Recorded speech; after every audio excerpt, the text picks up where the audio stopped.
Assalamualaikum warahmatullahi wabarakatuh. Perkenalkan, saya Siti Rahma, Kepala SMA Negeri 1 Kuala Selatan.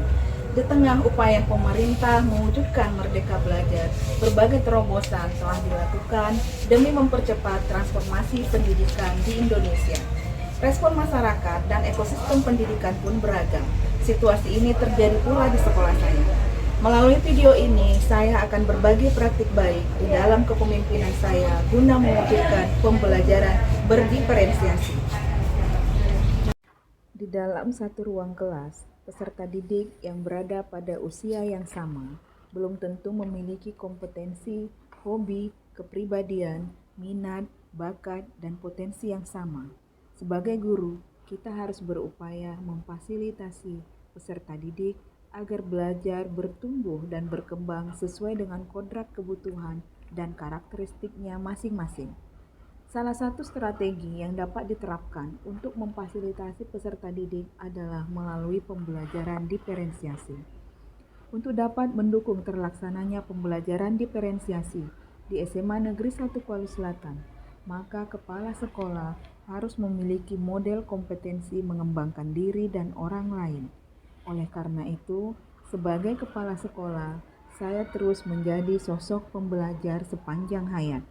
Sebagai pengajar praktik, program pendidikan guru penggerak Angkatan 8 untuk berbagi terkait pembelajaran berdiferensiasi.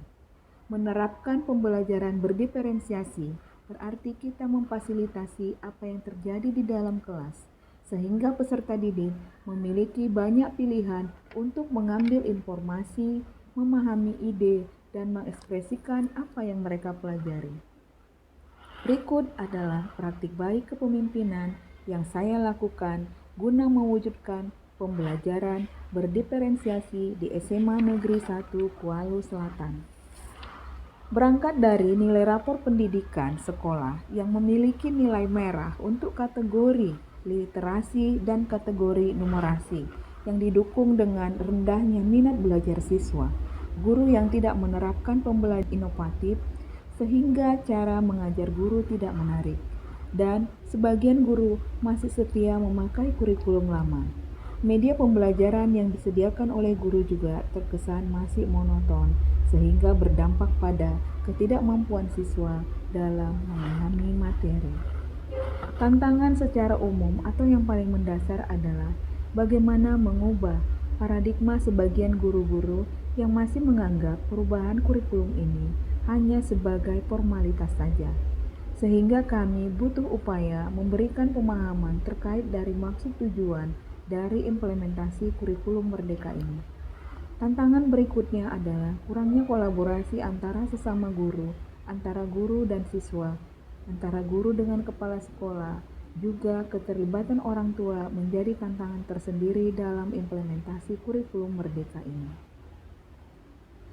Langkah-langkah yang saya lakukan untuk mewujudkan capaian tujuan antara lain adalah melalui rapat Dewan Guru dan Pengawas Sekolah, pembentukan tim pengembang sekolah, sehingga terbentuklah suatu kegiatan yang disebut dengan Sesamen, Senin sampai Sabtu menyenangkan.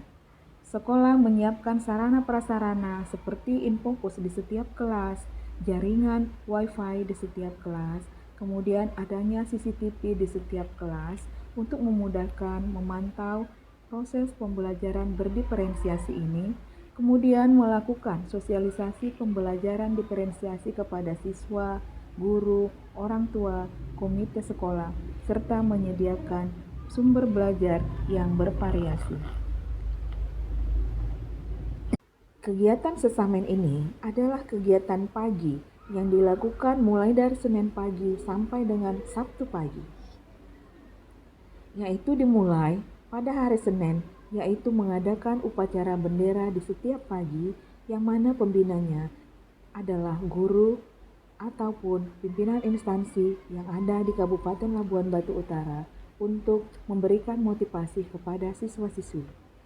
Dilanjutkan dengan hari Selasa, yaitu kegiatan paginya literasi atau sarapan pagi yang diadakan secara bergantian.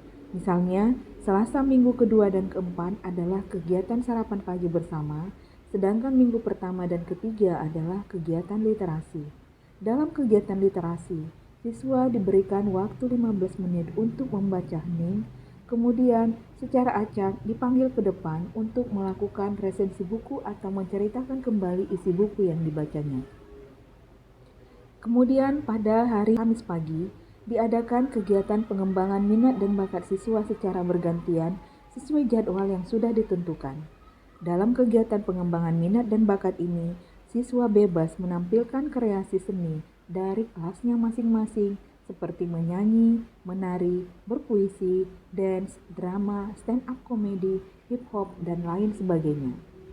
Pada hari Jumat, diadakan kegiatan membaca Al-Quran untuk siswa yang beragama Islam dan kegiatan membaca Alkitab bagi siswa yang beragama Kristen yang mana petugasnya secara bergantian sesuai jadwal yang sudah ditentukan, mulai dari pembawa acara, pengisi acara, sampai doa, semuanya berasal dari siswa. Dilanjutkan pada hari Sabtu pagi, yaitu kegiatan senam sehat dan kesemaptaan. Siswa berbaris di lapangan untuk melakukan senam yang instrukturnya juga berasal dari siswa yang sudah ditentukan jadwalnya. Serta bagi siswa yang bercita-cita menjadi TNI Polri mengikuti kegiatan kesemaptaan yang langsung dibina oleh bapak-bapak dari TNI Koramil 01 Kuala Lumpur. Inilah praktik baik budaya positif yang kami sebut dengan Sesamen, Senin sampai Sabtu menyenangkan. Selanjutnya, untuk meningkatkan proses pembelajaran berdiferensiasi, sekolah memanfaatkan aset sekolah, yaitu adanya 2 orang guru penggerak dan 1 orang pengajar praktik, serta kepala sekolah yang juga merupakan pengajar praktik, sehingga meningkatkan kolaborasi untuk melakukan pembelajaran berbasis digital, memanfaatkan platform Merdeka Mengajar, dan menjadikan hasil rapor pendidikan sebagai dasar perencanaan program di sekolah.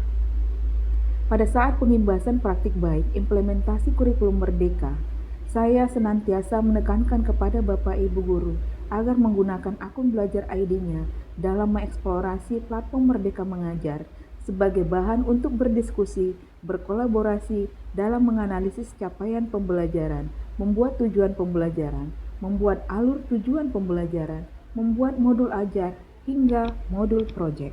Hasil yang kami dapatkan, pembelajaran yang dilakukan oleh guru-guru sudah tidak lagi mengejar materi yang ada di buku paket, melainkan mereka fokus menyelesaikan pencapaian pembelajaran, tujuan pembelajaran yang sudah mereka buat secara kolaborasi.